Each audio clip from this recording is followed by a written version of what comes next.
Check out this exclusive interview at the G-List Society with your host, Wadey G, right now.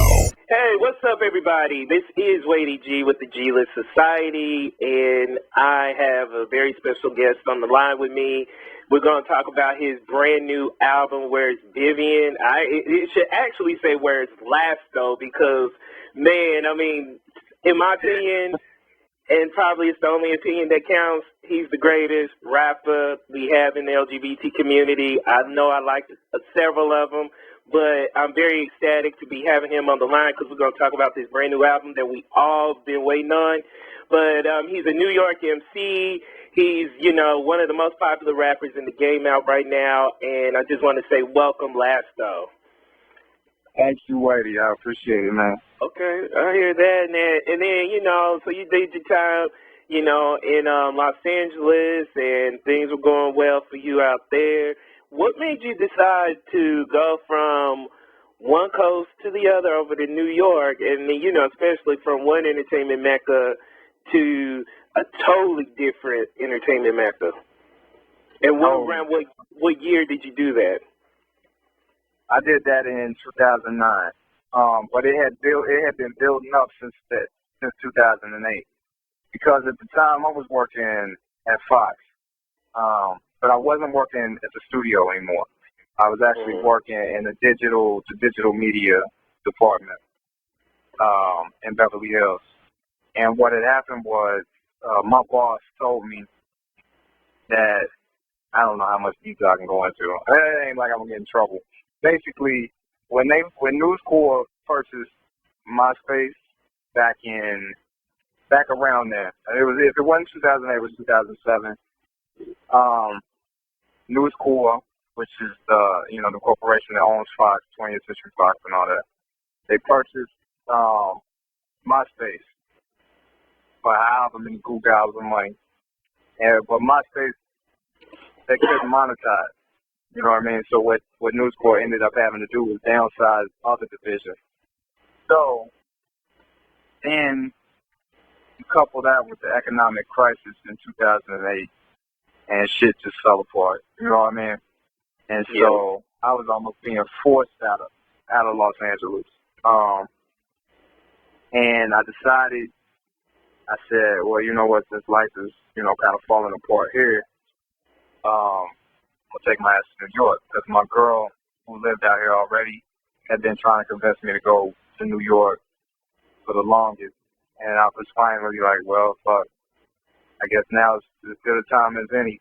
So I ended up going out to New York right after I dropped my mixtape, Not the Nonprofit. Right, and I mean, because you were building a buzz, in the LGBT community right before you moved to New York. So, because that's about when I heard of you. Now I found out you were in New York too. I was thinking maybe he's doing that to build his brand, or I didn't know what was the rhyme or reason, because I thought it had everything to do with rapping and stuff. How did when you made the move to New York? And at that time, you were Last Offense. I mean, that's how we all were introduced to you. Has New York changed you in a way as far as your music is concerned, and then also talk about how you went from Last Offense to LastO? Well, first question, let me just answer that real quick. New York changed the fuck out of me from an artist perspective. It was just like that hard dose of reality. Like, as soon as I came to New York, especially with regards to, like, gay life and gay culture, like, I entered a whole new universe. You know what I mean? Like a whole nother world. Yeah, I experienced it too. Yeah. And you get, basically, it's one of two things that's going to happen to you if you enter the New York gay culture. You're either going to get swallowed up and get yourself holed out, or whatever the fuck's going to happen to you. Or you got to learn real quick and get strong real quick. You know what I mean? And luckily, I did the latter, and basically learned a lot of hard lessons really quick. Like, did a lot of growing up really quick in New York. And all of that shit informs the music and especially informs Vivian, because this is the first album post New York. And I think that's why it sounds like so much more of like a mature person, like a grown man, versus the man that I was when I did Not for Nonprofit and Run a Lap. And I don't know, it really grew me up quick. And now that I've been rambling on that answer for so long, I forgot what the other question was. No. I mean that was great and stuff because basically you and I came to New York at the same time, so like, I pretty much learned the way you did learn too. And then I would say for me, my regret was not staying there because I said, I'm gonna just give it a year, blah blah blah blah.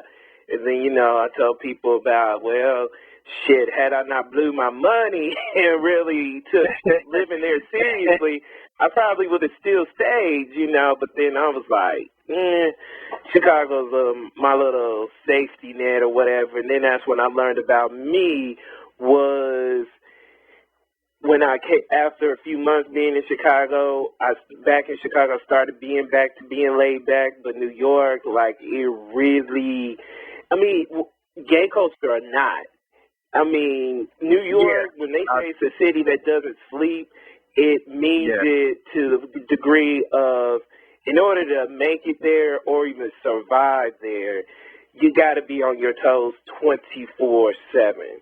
There's no time for being lazy. There's no time for, even if you feel like you still like on the D-list level, you just can't sleep at that level. You got to maintain it or whatever. And if you on your A game, shoot, you better do it because it's going to be people going to try to knock you off. So, definitely and that's most definitely true.